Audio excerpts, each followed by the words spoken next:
Jangan lupa subscribe channel YouTube TVRI Bengkulu, like, komen, dan nyalakan notifikasinya.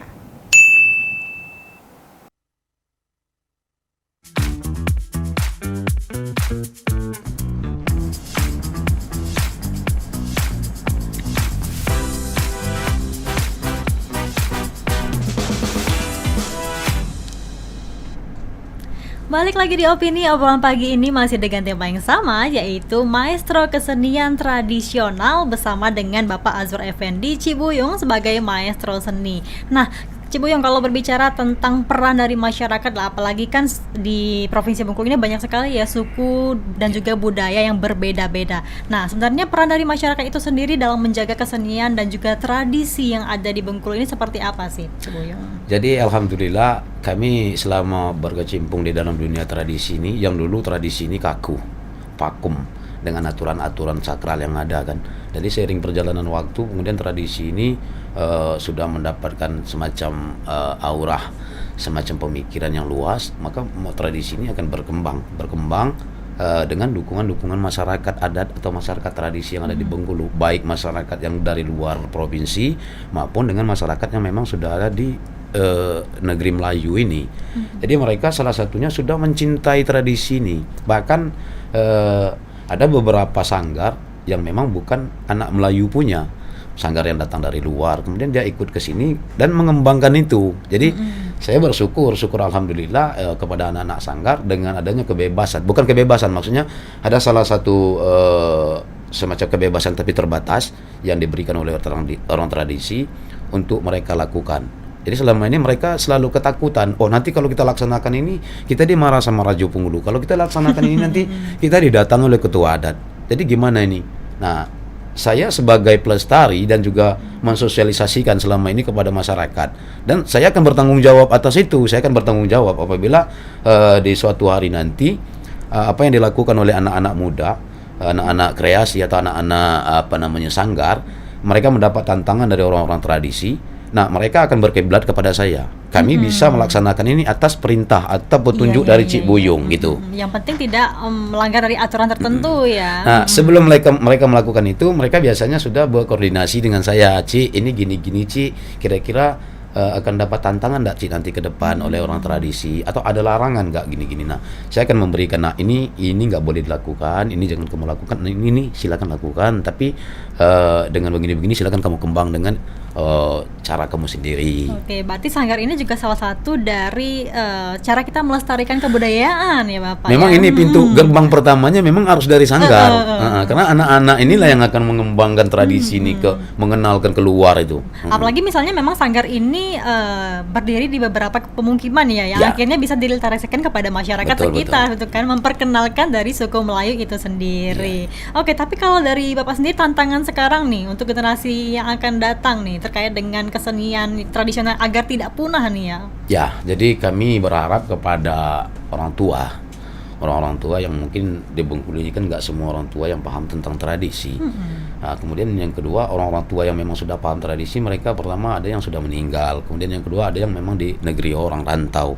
Nah, harapan kami kepada masyarakat Bengkulu seluruh ini tanpa terkecuali, mau dari suku mana, suku Rejang, suku Serawai, mari sama-sama kita, karena kita ada di kota Bengkulu sesuai dengan ini adat, katanya di mana bumi dipijak di situ langit dijunjung.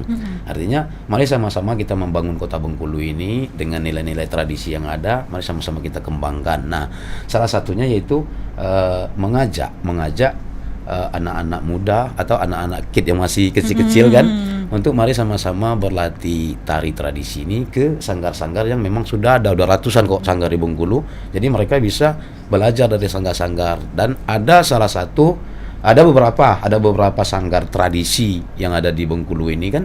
Nah, mereka bisa mengambil ilmu atau menimba ilmu dari sanggar tradisional itu. Benar. Oke, apalagi sekarang tuh ya, sebenarnya memang peran orang tua itu cukup penting ya, apalagi yang masih kecil-kecil, untuk bisa mengajarkan dan juga memberitahu bahwa ini loh tradisi kita, begitu kan, agar tidak punah nantinya. Nah, tapi nih Pak, zaman sekarang itu kan banyak juga ya masyarakat yang memang mau menikah tapi tidak pengen nih menggunakan tradisi mereka, pengennya yang modern-modern saja. Kalau Bapak sendiri melihat itu seperti apa? Jadi selama ini inilah yang menjadi satu momok masyarakat.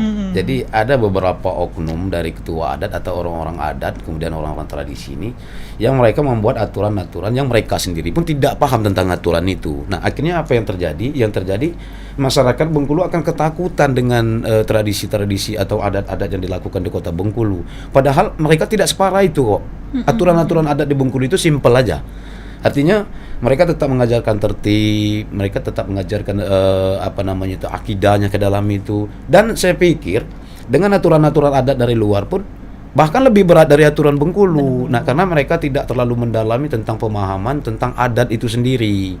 Artinya kenapa? Adat tidak memberatkan kok. Itu saya katakan, apabila adat itu memberatkan, adat bertentangan dengan syariat, maka adat tidak wajib untuk dipakai. Kan begitu? Karena syariat lebih kuat, dia di atas segala-galanya. Iya. Ya, apalagi kan sekarang tuh kan banyak ya orang-orang yang memang menikah nggak mau nih pakai adat, ribet gitu kan. Iya. Terlalu sakral gitu. Maunya yang simpel-simpel aja, yang modern gitu kan, pakai pakaian tradisi. Modern-modern sekarang gitu ya. Kan beda dengan anak zaman. Kalau dulu anak zaman wow namanya. Kalau sekarang kan anak zaman no. Mereka udah banyak pilihan. Kadang-kadang apalagi media sosial ini udah berkembang pesat di masyarakat kan. Nah, kadang-kadang mereka akan melihat, oh ini bagus, tapi mereka tidak memaknai daripada adat itu sendiri. Contoh salah satu, lain-lain tempat itu kan lain-lain makna daripada adat istiadatnya sendiri. Nah, di Bengkulu kan mempunyai filosofi tersendiri. Nah, ada di tempat lain. Nah, kadang mereka lihat, oh ini adatnya ini bagus kok katanya, dia pakai ini. Saya nggak mau adat Bengkulu, nggak bagus katanya adat itu. Nah, karena dia tidak memahami tentang adat itu sendiri. Makanya orang-orang adat kadang-kadang berselisih dengan mereka-mereka ini. Nah, karena itulah saya katakan tadi, gara-gara dari nila setiti, hancurlah susu sebelanga.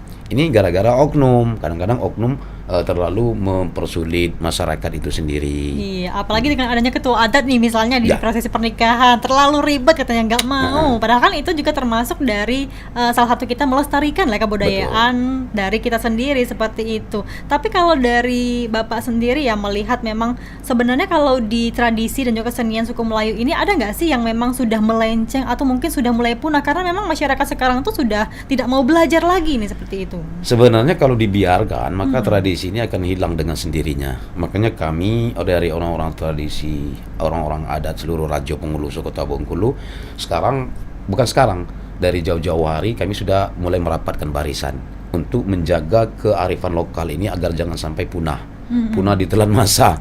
Artinya nanti orang tidak akan mengenal apa itu Bengkulu. Bengkulu nggak dikenal di ikon internasional, bahkan nasional kan nggak dikenal nanti. Nah, inilah kami seluruh anak Raja Pengulu, ketua-ketua adat sekota Bengkulu dengan dibantu oleh anak-anak sanggar, ya kami merapatkan barisan untuk mengembangkan suatu adat dan tradisi ini supaya masyarakat Bengkulu tetap mengenal ini. Itu kerja keras kami sekarang. Iya, saya juga lihat nih di media sosial kalau misalnya memang beberapa suku dan juga tradisi masyarakat itu berbeda-beda ya. Contohnya di berbagai daerah itu ada suku yang memang kalau misalnya lehernya panjang itu cantik, ada yang telinganya panjang itu cantik gitu kan. Itu kan salah satu ciri khas dari tradisi masing-masing. Nah, kalau dari suku Melayu sendiri berarti ciri khasnya apa nih yang paling menonjol gitu? Kami suku Melayu ini identik dengan pakaian. Salah satu pakaian itu kami menggunakan pakaian Melayu dengan kain. Ini. Kemudian orang Melayu Bengkulu ini dia pada waktu prosesi adat dia identik dengan pantun. Artinya kalau tidak bisa berpantun ya bukan orang Melayu. Bukan orang Melayu. Katanya anak orang pasar Bengkulu dari kota pindah ke dusun.